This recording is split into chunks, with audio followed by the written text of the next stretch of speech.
if we think it's directly affecting us because we don't investigate it, we'll spend our life trying to avoid it and therefore recreate it.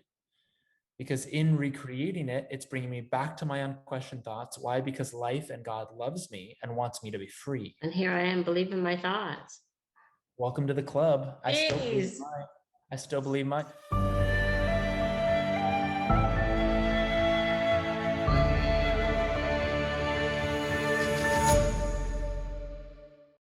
I've been kind of battling this 2-year separation from my husband, right? I mean, we're separated. I live somewhere else. In May, he took me to Mexico to say we're going to get back together and I'm going to move back in the house and all this kind of stuff. And I sold a bunch of stuff and gave notice at my apartment and things like that. And when we're in Mexico, he told me, no, this is not going to happen. And I had to suffer the whole rest of the trip in a big mess. But anyway, I got better from that. And then today on Facebook, just before I went on this call, I see that him and his new girlfriend posted a bunch of stuff on Facebook, and it just triggered me. And I'm just in this spot right now. It's like I got to do some inquiry or something. But then this call came on, so I just thought I would help me. Yeah. That was really great. So let's why don't you close your eyes for a second and just let's let in that initial feeling of what came up on the Facebook message, like, and we can all find that. Let's all find where we felt less than or out of control. And what was the emotion that initially came up, Ruth, right in that moment? Was it anger, jealousy? Jealousy. 100% jealousy. Okay. And where does that hit you in the body? Right in my heart. Yeah, right. It just brought back all the whole same feelings that it started out with. Yeah. Of he betrayed me, he went with somebody else and left me on my own. Yeah. So let's just give that some attention for a moment collectively. Let's find jealousy, betrayal. You left me, you abandoned me. Let's find that in the heart and just let that be there for a moment. That's totally okay. I've had similar experiences in my transition. I've been on both sides, so I'm totally with you. So let's just let that be there. And if that sensation could speak, what would it say? What's the core of it? Is it, and I mean in a judgment towards him, you what? I'm sad that he left me for somebody else, but then again, I know I'm abandoning myself, really. It's not even him, I'm using him as a tool. Yeah. But so I'm abandoning myself means that when if has a girlfriend, then there's something that I'm making that mean that would then take me out of living from my truth, living openly. And that separation from self, because that is our self, that is our natural self. The feeling of going or pushing away or neglecting my natural self because of someone else, it feels like I'm being controlled. It feels like I'm a victim. And the first stage is to just acknowledge and let that be in our body. Like let that be experienced. Because that's the child that said, well, you didn't give me the amount of attention or love that I wanted. And that must mean something about me. So it's that child coming up, copy and pasting mom, dad, or experience on him. So just finish the sentence with the words that feel most intense, most petty, most true. You left me for another woman, and that means that she has my house, my pool, my beautiful place. She doesn't live there, but I just feel like they took away all my dogs, my house, my like everything. Yeah. And I'm just here in this little apartment. Yeah. It Yeah. hurts. Yeah. Yeah. So stay with that. They took away everything. Is that in the heart as well? Where is Mm, that? more in my head. Yeah. Like Okay. like Yeah. So they took away everything. So jealousy means, by definition, I believe you have something I don't. mhm. And Yes. so the ego goes, your solution is to get all of those things that you don't have. Now, if Yeah. we continue to believe that, we think our solution is in changing people or outcomes or environments. And since we can't control it, we have to feel more powerless and more separate and more lack because we keep proving to ourselves that we don't have what we need to be happy, secure, loved, whatever it might be. So as long as we believe that story, we're going to keep creating evidence that there's lack, right? So, okay, they took away my house, the dogs, we'll just say they took away my stuff. The only reason that would hurt is because there's some belief that says, with that stuff, I'll be happy. Without it, I won't. So, really go in for a moment and all of my stuff, my relationship, and my stuff is taken from me. And because of that, I can't be happy or I can't be free. What word resonates with you? Free, happy, secure, Free. loved, I free. think I can, free. That yeah. resonates. So without the relationship and all the stuff, I can't be free. So let's work with that. So go in, really ask the question, without the relationship and all the stuff, I can't be free. I can never feel free again without that stuff in the relationship. Can I Hmm. absolutely know that it's true? It feels that way, but I know no. Well, what do you want to go with? Yes or no? What feels most alive? It'd be yes. We can stay with that. Okay, say yeah. Okay. So when you believe that thought, if I need this relationship and all that stuff to be happy, when you believe that thought, what do you do? My whole body vibrates. Yeah. Yeah. And what behaviors, addictions, coping, what comes in to deal with that? Sugar. Sugar. Yeah. Yeah. So, and what emotions? I need you and I need those things to be free. What emotion hits you when you believe that and you act on it and you eat the sugar? But I just get really nervous and scared. I just Nervous. feel just shooken up, shaken up. Yeah. Yeah. Yeah. Totally. Anxiety. It's the world of anxiety. Hmm. So we're living in a future that we're trying to create that we can't control. Yes. And that's the definition of anxiety. So now go in, close your eyes, put yourself, well, I mean, just being where you are right now. Who would you be without the thought? And you might need to stretch, but we're just going to look. Who would you be without the thought just right now in this moment that I need him and all that stuff to be free? Just sitting here now, just for one moment. It doesn't have to be later, but just for one moment, if you couldn't believe that you needed all of that stuff, how would you feel now? I, my body wouldn't vibrate and I would feel more relaxed. Mm-hmm. My head wouldn't be all fuzzing out on me. Yeah. And well, you wouldn't be reaching for the sugar to Right. feel better. Absolutely. So you might feel more healthy, more Yeah. energized, more in appreciation of your body, and maybe even more inspired to just live in a healthy way. Isn't that what you believe having all that stuff and being with him would give you to some degree? Because that is a free Ruth you just described.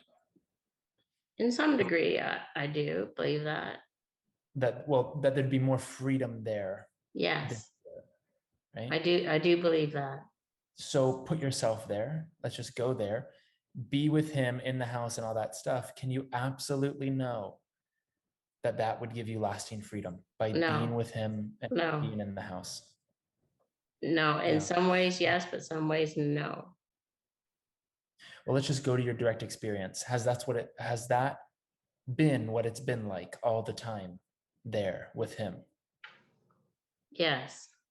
Now, has it been freeing all the time Oh, being no, there? no, no, no, no. Okay. Absolutely not. Yeah. So the ego goes, well, don't pay attention to that. Just the next time you go there, well, you're going to have all of that freedom. But the very belief that needing to be somewhere you're not is the source of why the freedom's not here right now. Not that you're not with him, not that all the stuff is gone, but the belief that once I get him and the stuff, I'll be free. That's the source of the bondage right now. Because if we believe that, then we're going for the sugar and we're trying to change him and we're living in his reality. We're living in his world. We're not Yes. living in our own world. Of course, we're going to feel abandoned. That is self abandonment. I'm mentally everywhere, but with Ruth. I want him to be with me. Turns around to, I want me to be with me. Why would he want to be with me if I'm not being with me? Really, if we really look at him as a mirror, he's not with me, I'm with me. Well, that makes perfect sense. He's here to show me where I'm not being with me, because you can be with him and still not feel free, which True. means you can be with him and still not be with you. You can be in a future, you can be in an outcome, you can be in a let me get validation like we all do. So just revisiting that first question, and then we'll go into the turnarounds. Can you know for certain that you would find freedom with stuff and him? No, Lasting freedom? No. So no. just experience the no for a moment, because you're not doing the work. We're not doing the work on Ruth right now. There's nothing Ruth needs to change. There's nothing Brandon, Philip, Rosie needs to change. We're doing the work on unquestioned thoughts that have been passed down for thousands of years. It has nothing to do with Ruth. But when we believe the thoughts, then it feels like it has something to do with Ruth. But when we start to look at them, oh, wait a second, that's not true. Did I ever sit down and decide to start believing that thought? Okay, from now on, I will put all of my freedom in being with a man and having stuff. Okay, activate beliefs. No, we were all spoon fed those beliefs. Now we're just undoing them. So let's go to the turnarounds, coming back into the moment. Who would I be without the thought? I wouldn't be in my head. I wouldn't be shaking. I'd be right here with the thought. I need him and I need the stuff. It's the whole world of seeking and pain and addiction. So my question is, how does this have anything to do with him and the stuff? You know, two totally different realities. The only difference is a thought, Yeah. Oh, yeah. you know?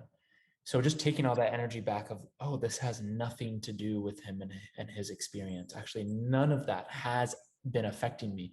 If we think it's directly affecting us because we don't investigate it, we'll spend our life trying to avoid it and therefore recreate it.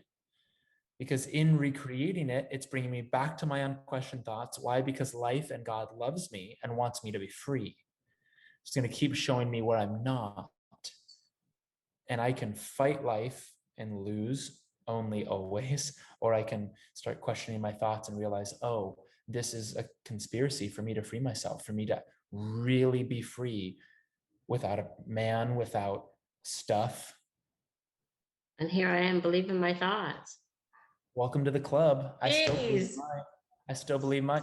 This last week, I said it earlier this week. You were a fly on the wall. All of you would feel like anyone that's ever put me on a pedestal, you would feel completely okay with your process, because I cried probably 6 times in the last week and a half from inquiry, like deep stuff. I'm still in it. I'm still doing inquiry. Mhm. So it's just about knowing, it's like I can fight my process, or I can question why fighting it would make sense, because Inquiry can't be weak, it can't be wrong, it can't be bad. In fact, it can only lead to more openness and freedom, not just for yourself, but for others. And then guess what kind of relationship you'll get back? Mm-hmm. One that wants you to be free, doesn't want to control, doesn't want to lie, doesn't want to avoid, because you are putting that out. So we really sit with, do I want a relationship with him as he is now? Really question if that's true. You want it with how he is now, bring you to Mexico, just if you ever experience any sort of dishonesty, it's like all we can do is look at ourselves and go, where did that dishonesty live in me? And when I resolve that, either he'll shift or, well, in fact, everything will shift in my life.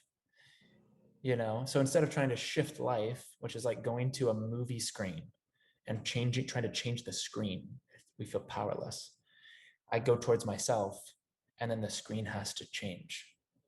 But I don't really mind if the screen changes, because my freedom is independent of the screen. And if we really look, what do we want more? Freedom independent of the screen, independent of the person, or the person? What do we really want more?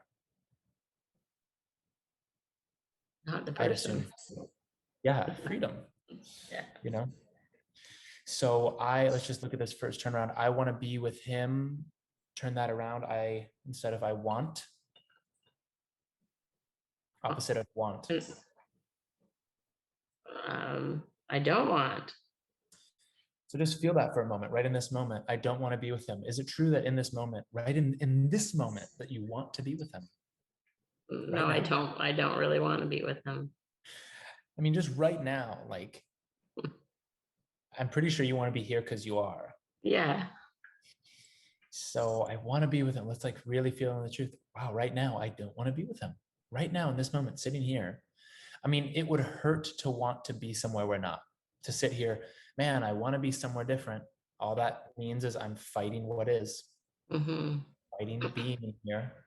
And that hurts ourselves. That's a form of self-abandonment. I don't want to be with him when I'm not with him. When I'm not with him, I don't want to be with him, because that's the truth of reality. Only fighting the reality hurts, not being with him. Fighting the reality. This is wrong, this is bad, lack. And I got to change it by, that's what hurts. So I don't want to be with him when I'm not with him. I want to be with him when I'm with him, when that's reality. When reality is what that's what it means to obey God. If we're going to use some religious language, is to obey, is to know that reality, life, is the ultimate authority, not my thinking about it. My thinking about it is always going to cause me to spiral. So I'm surrendering my personal self, questioning, is that true that this should happen? Let me take my cue from life. This shouldn't be happening now. Maybe it does in an hour. I don't know. I don't know what life's going to bring. So I'm just living moment by moment, open to life, non-resistant to life. Man, this guy's given me everything I need to live that way. Maybe I've been wanting to live that way my whole life. And you start to see these angels that come in and bring up our thinking so we can actually learn how to live. And it does initially feel like dying. It's an old self dying. It's an old story dying. I want to be with him. I don't want to be with him. Let's try. Just try saying out loud, I want to be with me. I want to be with me. Yeah. And how does that feel? Does that feel more true? It does. And it felt good. Yeah. It I want to felt be good in with my me. throat. Yeah. Maybe more of your voice came out. Yeah. Yeah. Yeah. Yeah. Well, because you're speaking the truth. Yeah. I want to be with me when I'm doing the dishes. I don't want to be mentally elsewhere. I want to be me when I'm taking a walk. I want to be with me. I want to be with me when I'm talking to my friends, not mentally elsewhere. What a great life. I mean, we're just with what we're experiencing. It's like, I want to make love to my dishes because I'm in love with the moment. Everything, I'm so close to it because I'm not mentally elsewhere. I'm in love with it. I'm connected. I'm intimate. And maybe I could be that close to the gas station clerk and the person that shows up in the restaurant, and I can be my open, I'm going to be with them, I'm going to be fully connected to them and life. I mean, what kind of people end up showing in your life when you're living Excellent. like that? The Love same it. kind of people. So good. Man, have I created a training ground for me to actually attract really open and loving relationships into my life? Yes, I've given myself that training ground, and we all have, you know. So, So good. yeah. Thank you. Thank you. Yeah, thank you, Ruth. You're great.